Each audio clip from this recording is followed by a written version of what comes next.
Bonsoir, peuple africain. Bonsoir, jeunesse panafricaine. Bonsoir, citoyens français ici présents. Je m'appelle Lassana Fofana. Je suis de nationalité sénégalaise. Je suis là pour apporter le soutien du peuple sénégalais au peuple frère du Mali.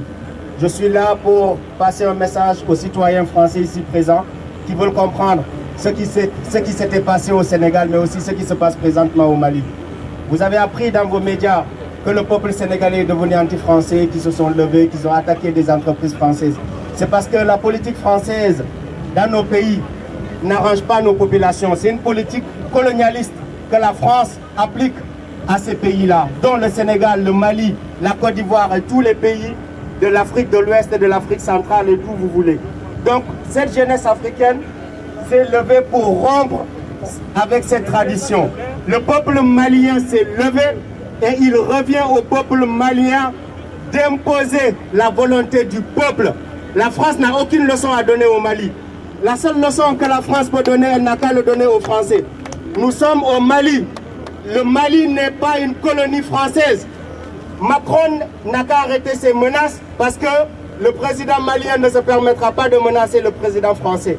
Pourquoi cette condescendance envers les peuples africains? Nous sommes un bureau de l'Élysée qui gère l'Afrique. Donc la France gère un continent de plus d'1 milliard de personnes. Non, ça ne fait pas de la grandeur de la France. C'est de la prétention colonialiste. C'est de ça qu'il s'agit. Donc la France n'a qu'à s'occuper des problèmes français et laisser le Mali gérer son problème. Si le colonel s'est levé pour déchoir Bandaou, qui a trahi la volonté de cette révolution malienne, c'est qu'ils ont les preuves nécessaires pour le faire. Et quelle leçon?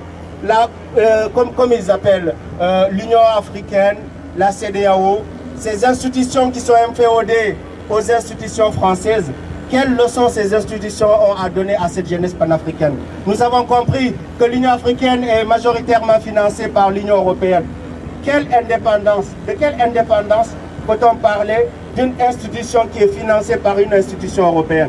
Nous savons que ces institutions ont des traîtres à leur sein, qui ne sont pas élus par leur peuple. Macky Sall n'a pas été élu par le peuple sénégalais. Il a été élu par les multinationales françaises pour faire les intérêts des Français au Sénégal. IBK n'était pas élu par le peuple français. Tous ceux-là sont financés par des lobbies qui sont en train de piller l'Afrique, qui financent leurs élections et qui viennent nous imposer leurs règles en Afrique. Ça ne peut plus continuer comme ça. Nous disons à toute la jeunesse africaine d'être aux côtés du Mali. Le Mali a besoin de nous aujourd'hui plus que jamais. Soyez du côté du Mali. On va libérer le Mali, on va venir finir ce qu'on a commencé au Sénégal.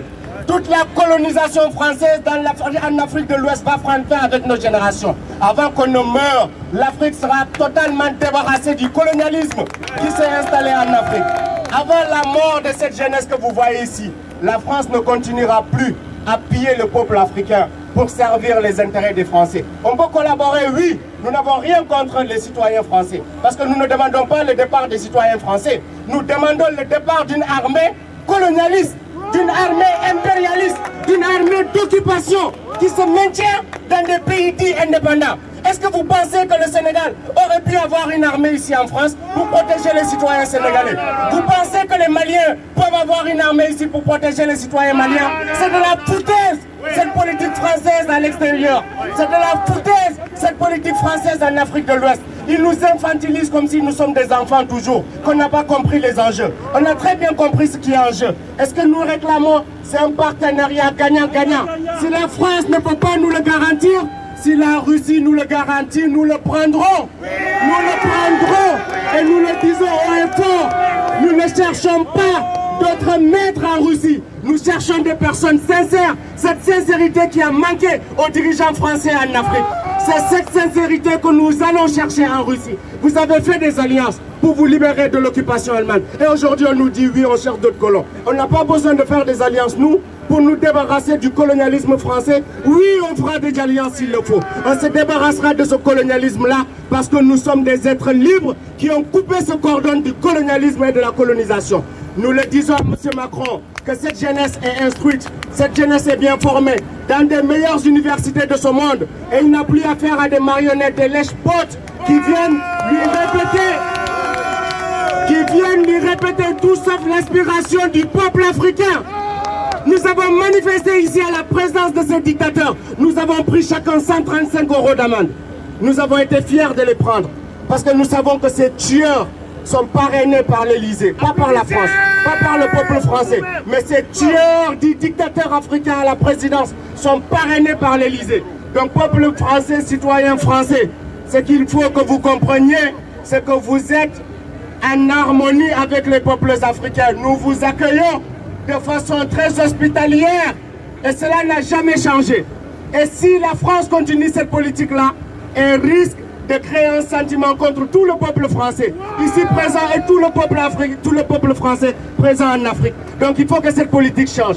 Si la France veut continuer à avoir des marchés, elle doit nous regarder les yeux dans les yeux et nous tenir un discours de vérité. Pas nous regarder comme des êtres subordonnés à qui on viendra apprendre qu'est-ce que c'est que la coopération. Mais nous regarder avec sincérité et nous dire, nous sommes là pour marchander avec vous vos produits au lieu de vous les voler à travers la complicité des marionnettes que nous mettons toujours en place. Ça ne peut plus continuer.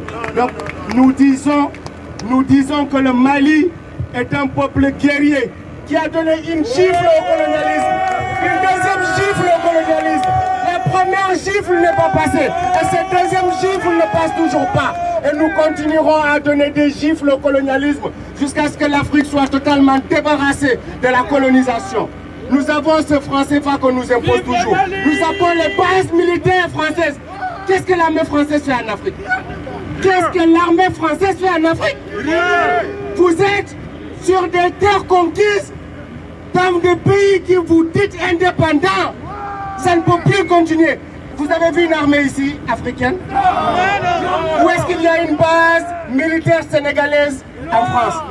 Où est-ce qu'il y a une base militaire tchadienne en France?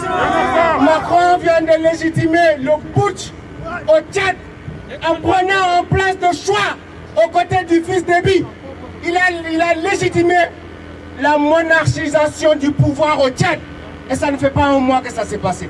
Et c'est Macron qui demande une réunion du Conseil de sécurité de l'ONU pour condamner le Mali, alors qu'il vient de légitimer ce qui s'est passé au Tchad. 2 poids, 2 mesures, ça ne passera plus en Afrique. 2 poids, 2 mesures ne passeront plus en Afrique. Si tu as soutenu le fils d'Ébi, soutiens Assimi Goïta. Si tu as soutenu le fils d'Ébi, soutiens Assimi Goïta. Parce qu'il est plus digne que le fils d'Ébi. Lui, il a son peuple derrière lui. Lui n'a versé le sang d'aucun Malien. Il n'y a personne qui a été tué. Dans votre média, vous dites un serial putschiste. C'est ça que vous dites, hein, on vous a lu. Vous dites un serial putschiste. Parce qu'il a fait des putschs, oui, des putschs qui n'ont fait aucun mort au Mali. C'est ça la vérité qui vous cache. Ce putsch, ce qu'ils appellent putsch n'a fait aucun mort au Mali. Il n'y a personne qui a été tué au Mali. Et nous sommes pour ces genres de coups d'État menés par des dignes fils. Nous sommes pour ces genres de putsch qui viennent témoigner de l'aspiration de nos peuples. Parce que vos marionnettes servent la France. Vos marionnettes servent la France. Et nous voulons des panafricains. Nous demandons à toute la jeunesse africaine de partout où elle est d'être derrière Assimi Goïta. Parce que s'il tue Assimi Goïta, il tue la révolution malienne. S'il tue Assimi Goïta, il tue la révolution malienne. Ils ont tué Thomas Sankara. Ils ont tué Patrice Lumumba. Aujourd'hui, c'est Assimi Goïta qu'ils vont essayer de tuer dans les jours à venir, je vous le dis. Ils vont essayer de le tuer, de Kwame Nkrumah et tous les panafricains qui se sont battus pour la fin de ce colonialisme. Laurent Gbagbo a été déporté à la CPI ici, sous nos yeux. Ils ont bombardé la Côte d'Ivoire. Est-ce que vous avez vu un pays africain venir bombarder la France? La France s'est permise d'aller bombarder la Côte d'Ivoire en faisant des dizaines de milliers de morts. Jamais l'Afrique n'a commis un tort envers le peuple français. Mais la France se sent toujours à l'aise de nous faire souffrir en Afrique. Donc ça s'arrête. Nous voulons bien coopérer avec la France. Nous voulons bien avoir des relations avec la France. Mais n'espérez pas que ces relations resteront intactes. Si elles ne changent pas, elles seront tout simplement supprimées. Et nous tournerons, nous